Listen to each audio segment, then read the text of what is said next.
Of course Liam's special. He's gifted. You? You're just dependable. That's what my mom told me when I was 13. I had just handed her my straight A report card, hoping for at least a good job or maybe a hug. Instead, she glanced at it for half a second, smiled vaguely, then looked over at Liam, who was trying to program something on his toy robot. "Now that's impressive," she said, pointing at the blinking lights. "He's only 10. I just stood there, report card still in my hand, feeling like a side character in a story I didn't write. Liam was the golden boy from the moment he could walk. At 2, he memorized all the presidents in order. By 5, he was doing long division.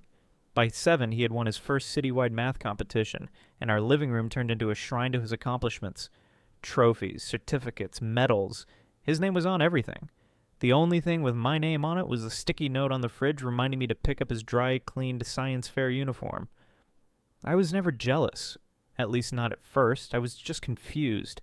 I did well in school, too. I was organized, I followed the rules, I never talked back.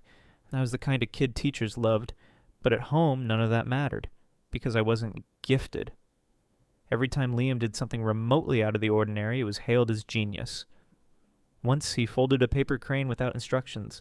My mom told her coworkers about it for a week straight, and when I choreographed a full dance routine for the school assembly, she said, "That's cute, honey. Don't forget to help Liam with his costume." Our house ran on Liam time. If he was studying, we had to be quiet. If he had a project due, dinner could wait. He didn't do chores because his mind works differently. I, on the other hand, was told to keep my room clean, help with dishes, and make sure Liam stayed on schedule. "You're the reliable one," Mom would say. "You don't need as much help."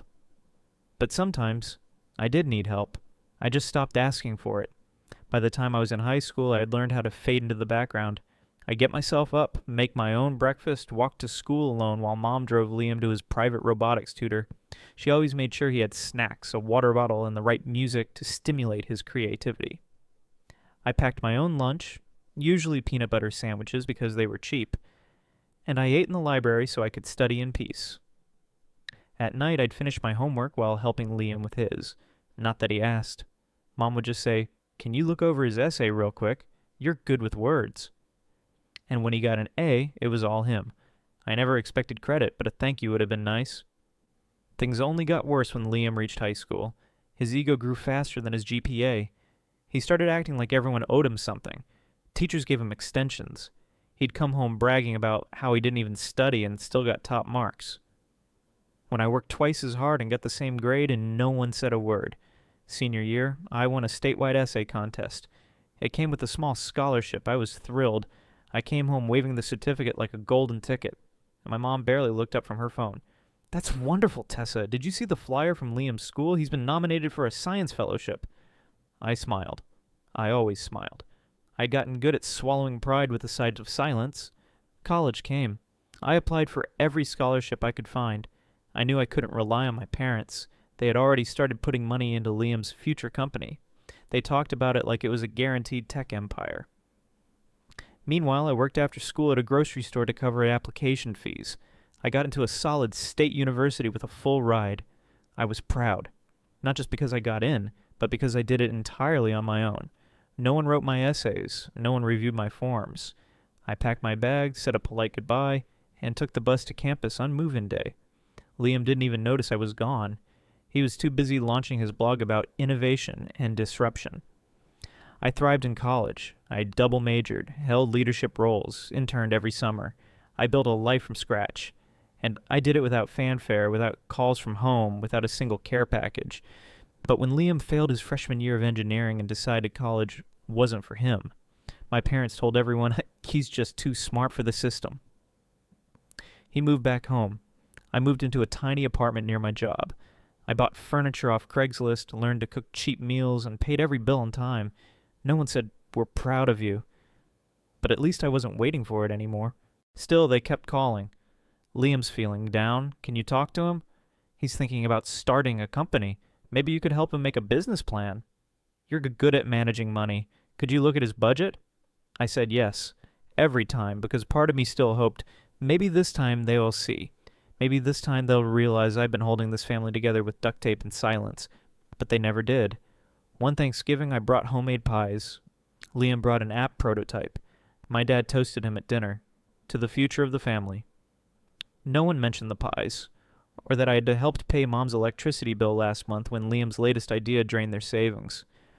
That night, while washing dishes alone, I looked around the kitchen and saw the pattern, years of it, etched into every corner. The fridge was covered in Liam's achievements.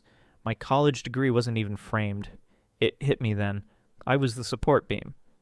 And no one notices the support beam until it breaks. I didn't break that night, but I bent. Quietly, without sound, a hairline fracture. And one day soon, it would become something much bigger. But I'll get to that. I used to think being invisible was better than being a burden. After I graduated and got my first job, I didn't move back home. I signed a lease on a tiny studio with peeling paint in a closet that could barely fit my shoes, but it was mine.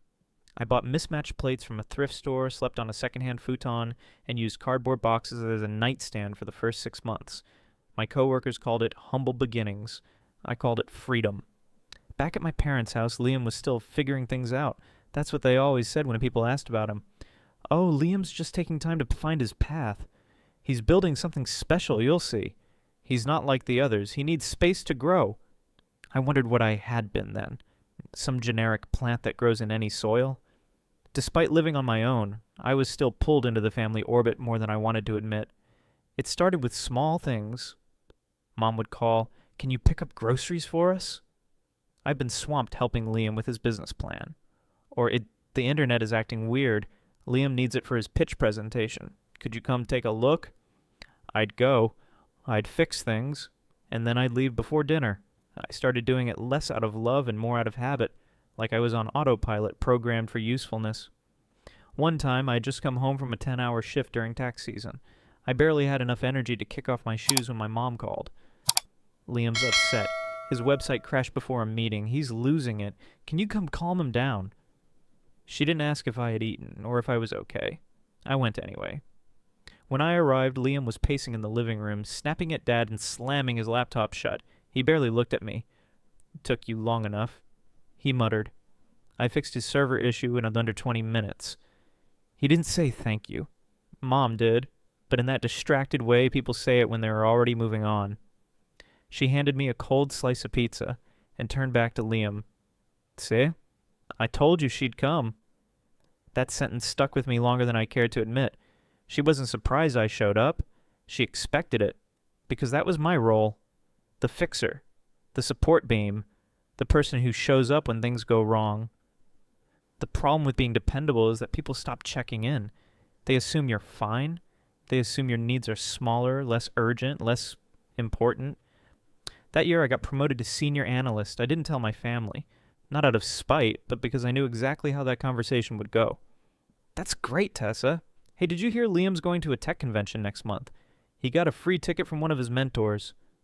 I stopped sharing my wins. Not because I had none, but because they never felt like wins in that house.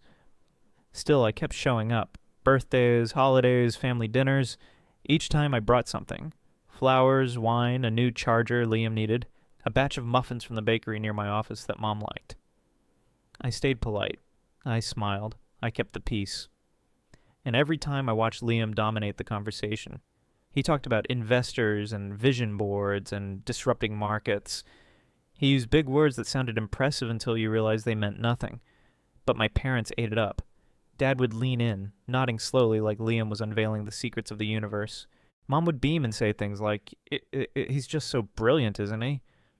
Sometimes Liam would look at me, smirk, and say, "What about you, Tess? Still pushing numbers around spreadsheets?" And I'd laugh, because if I didn't laugh, I'd scream. But I knew something they didn't. Liam wasn't doing as well as he claimed. I had access to certain databases through work. Nothing unethical. I didn't snoop. But when you hear your brother brag about scaling internationally while your firm flags his company as high risk for default, you start to see the cracks. I said nothing. I let them believe what they wanted to believe. I thought, maybe it wasn't my place. Maybe it was better not to be the one who popped the bubble. Then came the emails. One day, Mom forwarded me a message, Liam's pitch deck. "Can you make this look more professional? Just clean up the grammar a bit." I opened it. It wasn't just messy. It was reckless.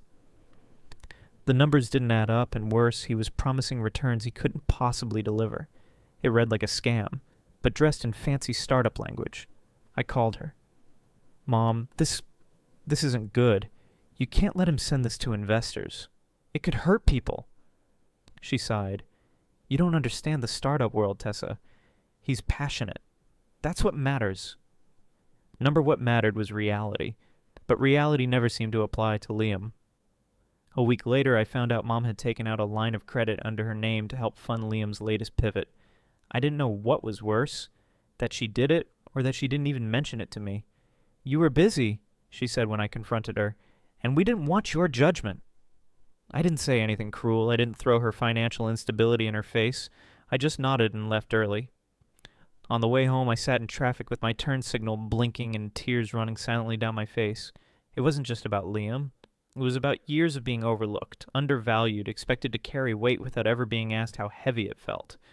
I didn't want to be the fixer anymore, but I didn't know how to stop without burning everything down.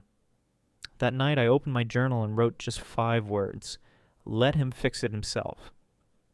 I didn't know then that I'd really follow through with it. But deep down, something had already shifted. It started with a phone call at 7:13 a.m. on a Tuesday. I remember the time exactly because I was mid-sip on my first cup of coffee, halfway dressed for a client meeting when my phone buzzed. Mom. I debated letting it go to voicemail, but something in my chest told me to answer. Tessa, she said, her voice already shaking. We need your help. Liam's in trouble. That wasn't new. Liam had been in trouble in many soft, socially acceptable ways, ran out of money, missed a deadline, and messed up a presentation. But this time, the tremble in Mom's voice wasn't frustration. It was fear. What happened? He got served, she whispered. Served? As in... A lawsuit. One of his investors. He said Liam lied. Misrepresented the numbers. I didn't respond. I just stood there, hand still gripping my coffee mug, watching steam curl into the air like a slow, rising panic. Your father's already trying to reach a lawyer. But we don't know where to start. Liam is falling apart. He won't eat. He's talking about leaving the country. I didn't ask what they meant by we. I knew. They meant me. That night I drove to my parents' house. I told myself it was just to assess the situation, not to fix anything. But walking through that door, it all came flooding back. The smell of Mom's lavender candles, the photos of Liam lining the hallway, the muted expectation that I would clean up the mess. The house was chaos. Papers were strewn across the dining table, contracts, emails, printouts from some shady-looking investor sites. My dad sat at his laptop with reading glasses perched on his nose, clicking between legal advice forums. Mom was pacing, phone in hand, red-eyed and mumbling to herself. And Liam? He was curled on the couch like a wounded animal, hoodie pulled over his head, laptop tossed aside.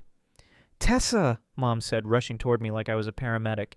Can you take a look? Maybe you can make sense of all this. I didn't touch the papers. I didn't sit down. What exactly did he promise the investor? I asked. Mom blinked. Growth. Returns. Liam said the guy was aggressive. He kept pushing. I held up a hand. But what specifically? Percentages? Timelines? Guaranteed profits? Liam groaned from the couch. Why does that matter right now? I'm being attacked. Because you can't be sued for being annoying, I said, sharper than I meant to. You can be sued for fraud. Dad shot me a look. Hey, he's going through enough. I turned to Liam. Did you exaggerate your revenue numbers?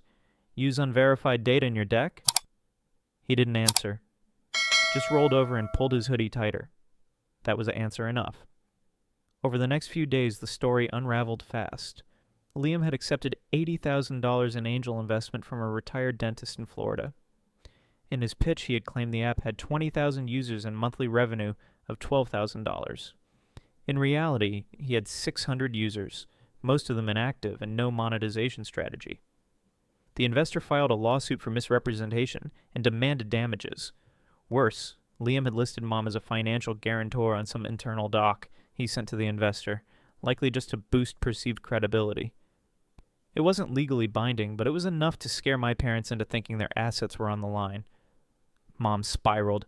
She started sleeping on the couch, clutching her phone like a lifeline. Dad barely spoke. Liam oscillated between denial and melodrama, ranting about how the system crushes visionaries, then crying that he'd ruined everything. I didn't cry. I didn't scream. I just watched. One afternoon, I came by to drop off documents from a legal contact I'd found through a friend. I didn't plan to stay. But as I turned to leave, Mom grabbed my wrist. "Please," she whispered. "You're so good with this stuff. Can't you talk to the lawyer for us? Maybe help us restructure things?" I looked at her hand on my arm. Looked at the woman who once told me I was just dependable. Dad joined in. "You've always had your head on straight, Tess. Your brother needs you." Liam looked up from the table, face blotchy from tears. "I never asked to be the smart one," he muttered. "You think I wanted all this pressure?" My jaw clenched. There it was. The card. Not accountability, not apology. Just the age-old defense. I didn't ask for this. But I'd never asked for my role either. No one had asked if I was okay, if I could handle this if I wanted to. They just assumed I'd take care of it, like I always did. That night I sat in my car outside their house for a long time, the engine off, streetlights flickering, my fingers gripping the steering wheel like it might anchor me. I thought about every time I had saved Liam, every tech issue, every resume edit, every awkward investor email Mom had secretly forwarded me to clean up.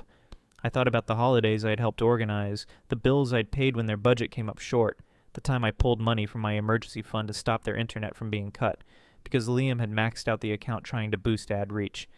And I thought about how none of it was enough, because at the end of the day, I was the shadow in Liam's spotlight, the safety net no one thanked, just expected, and now they were asking again, as if my stability was infinite, as if my silence was consent. The next morning, Mom called again. "I spoke to the lawyer," she said. "He thinks we can settle if we act fast, but we need someone to mediate, someone neutral, someone calm."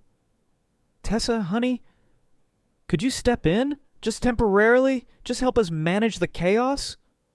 I looked around my apartment, my quiet, uncluttered apartment, my coffee still warm on the counter, my spreadsheets pulled up on my screen, waiting patiently for someone who respected structure.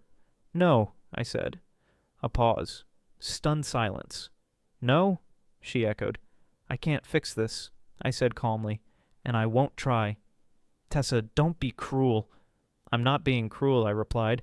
"I'm being clear." I didn't go over that night, or the next. When I didn't show up for Sunday dinner, no one texted. The group chat went quiet. I didn't mind, because for the first time in years, the silence felt like peace. My phone stayed quiet for 3 days after I said no. At first, it felt like holding my breath underwater, a strange blend of weightlessness and fear. Part of me expected the calls to come flooding in, the pleading, the guilt-tripping, the desperate negotiation. But instead, there was silence. Heavy, deliberate silence. The kind that doesn't come from forgetting, but from punishing. I checked the family group chat. No new messages. Not even a meme from Dad or one of those overly formal Happy Friday texts from Mom that she usually forwards from some aunt's Facebook. It wasn't just silence. It was withdrawal. On Friday, my Aunt Valerie texted. Just her, no fluff. "I heard. Just checking in. How are you holding up?" I stared at that message longer than I should have. My fingers hovered above the screen, unsure of how honest to be. In the end, I just wrote, "I'm fine. Just tired." She replied within seconds. "You have every right to be." No one else checked in. That weekend, I went grocery shopping, cleaned my apartment, and reorganized my bookshelf in alphabetical order. I did normal, boring, grown-up things. But something about the quiet felt dangerous, like walking across a frozen lake and hearing the cracks form beneath your feet. On Sunday evening, I got an email, subject family meeting Monday night. Sender, Mom. No greeting, no explanation, just a time and a location. The house, 7 p.m. For a moment, I considered deleting it, pretending I never saw it, but I knew better. Avoidance was just a different form of surrender. I showed up. The house felt colder than usual, not in temperature, but in tone. Dad was sitting at the dining table, arms crossed, face unreadable. Mom was already standing, pacing in small circles like she had rehearsed something. Liam was on the couch again, this time looking more composed, even smug.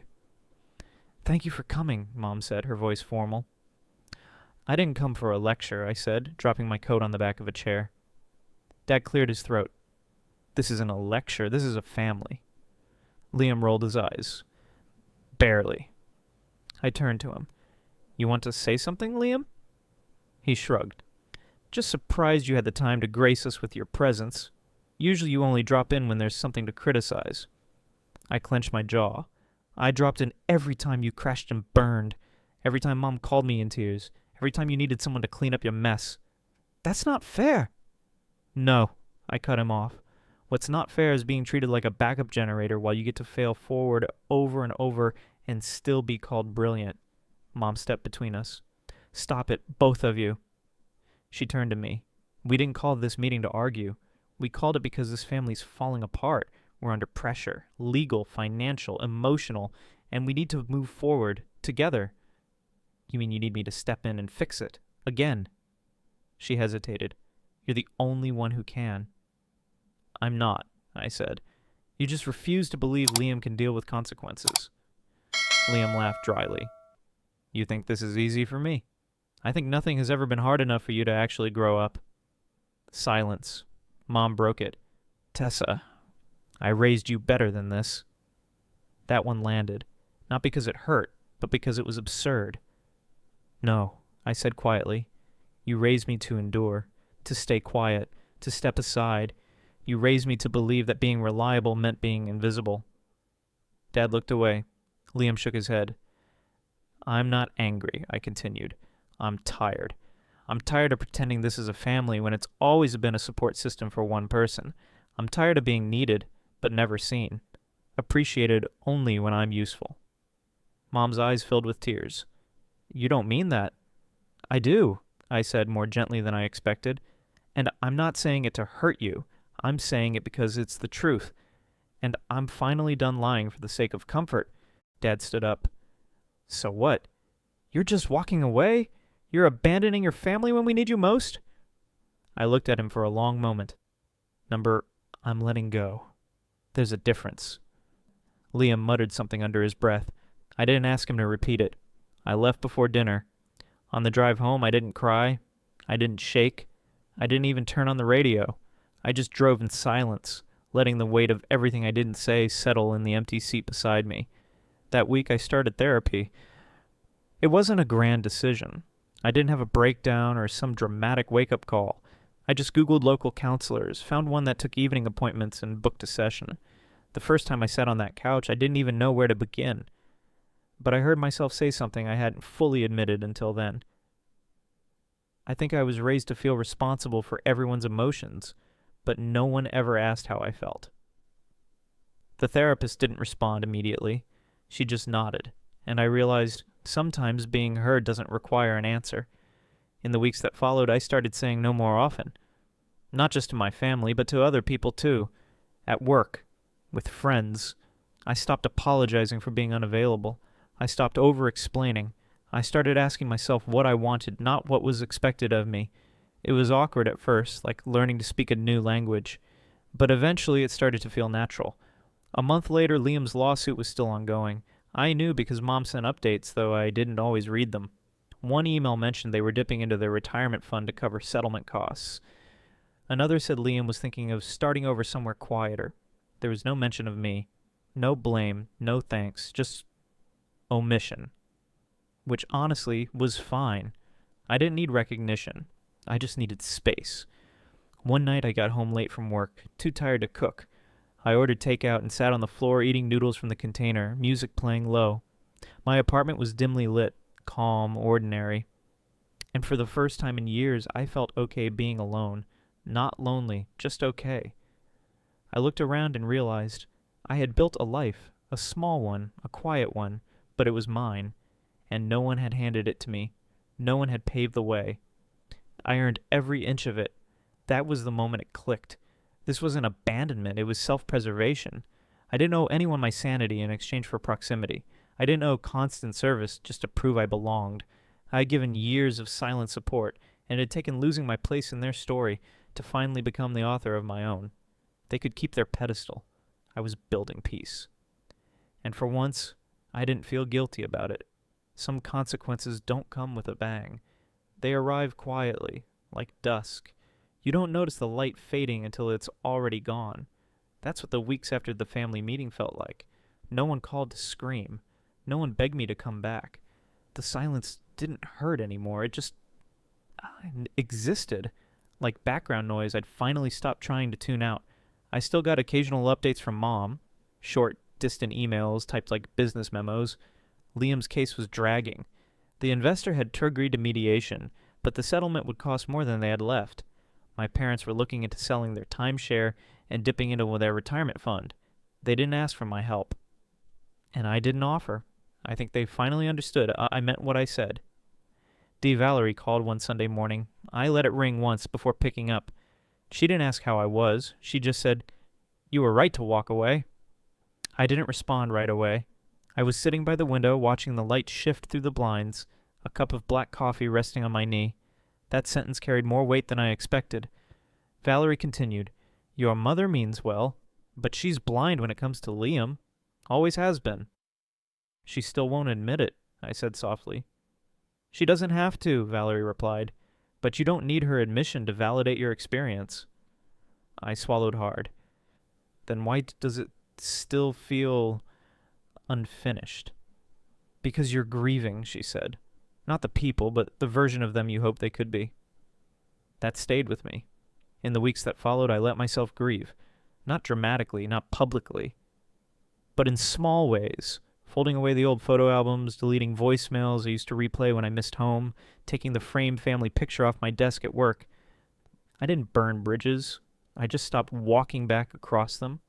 Work became steadier. I started a new project, something with more autonomy. My manager noticed the shift. "You seem lighter lately," she said in a meeting. "Did you finally take a vacation?" "Something like that," I smiled. I joined a ceramics class on a whim. It wasn't about mastering anything. I just liked the feel of clay under my hands, the way it gave in and pushed back.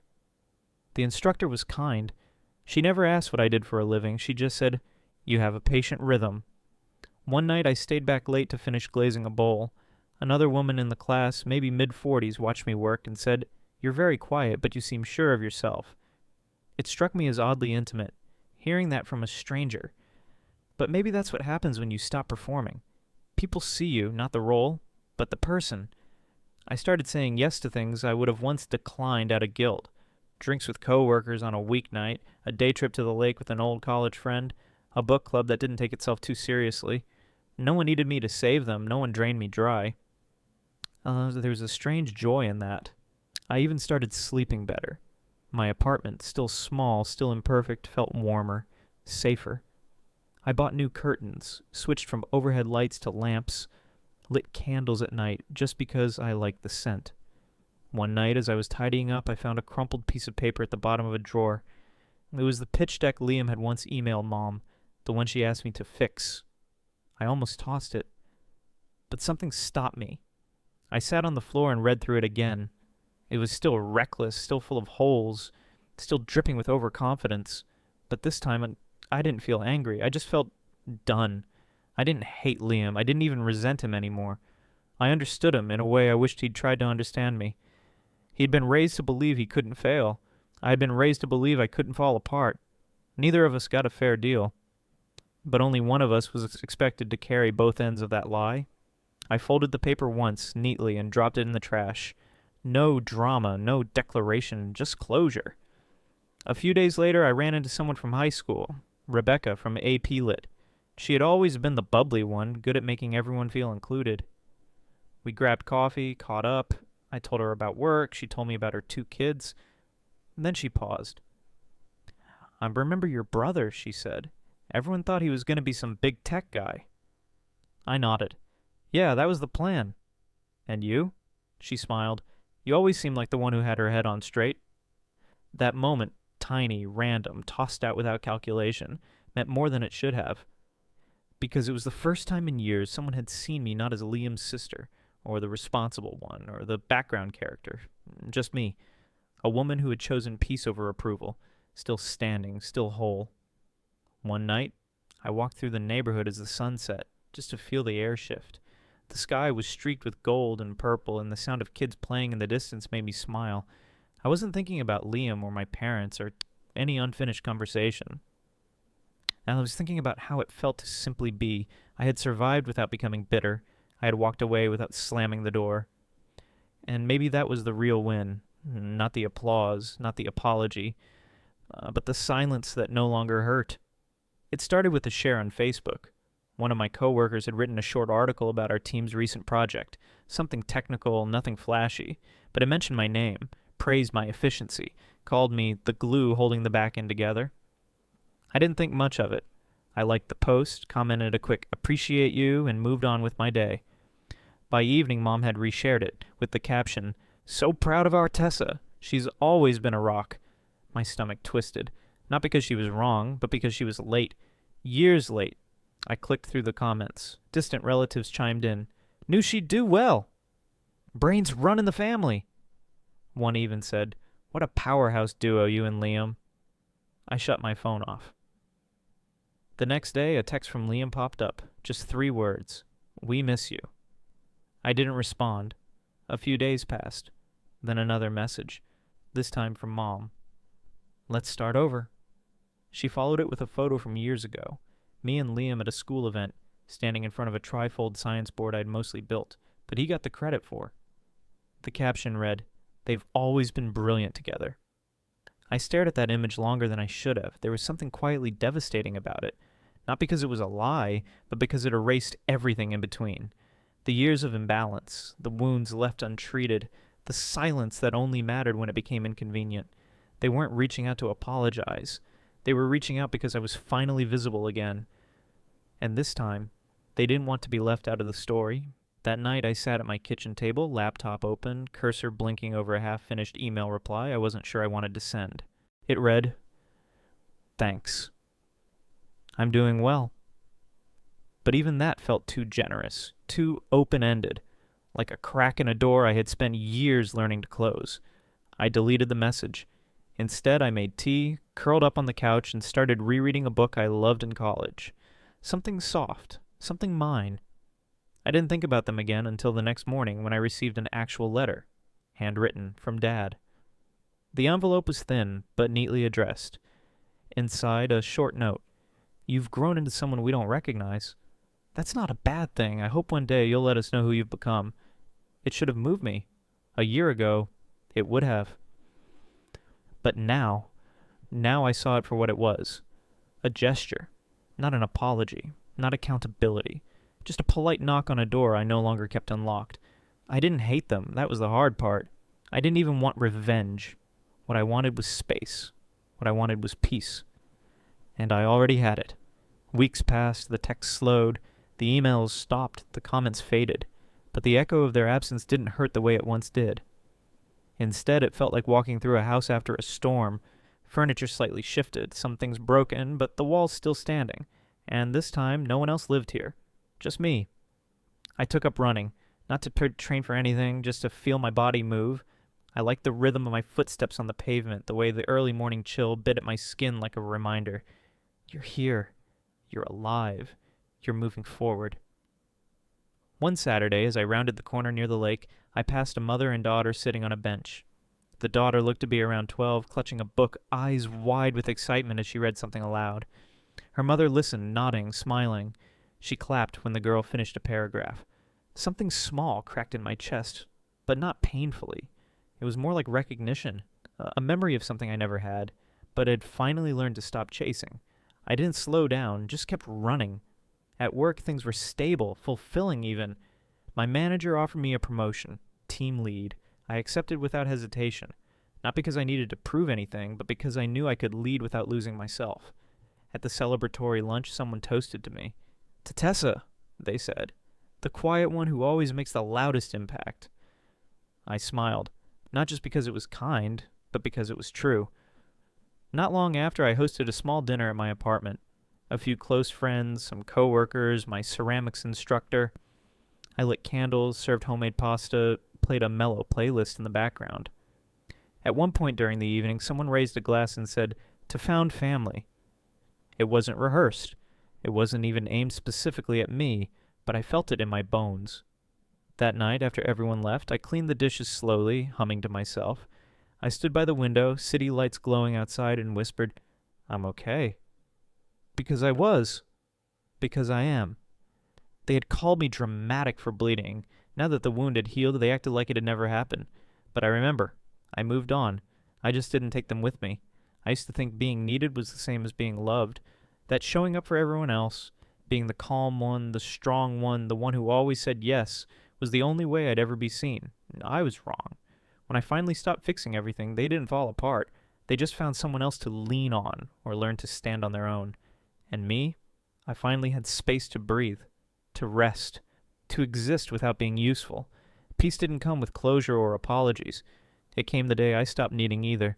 Now I'm learning how to live for myself, to make decisions that don't revolve around who I'm trying to please, to say no without guilt, to walk away without crumbling. Maybe you've been that person too, the one who holds everyone together but never feels held. If you have, let me ask you something I wish someone had asked me sooner. When was the last time you chose yourself and meant it?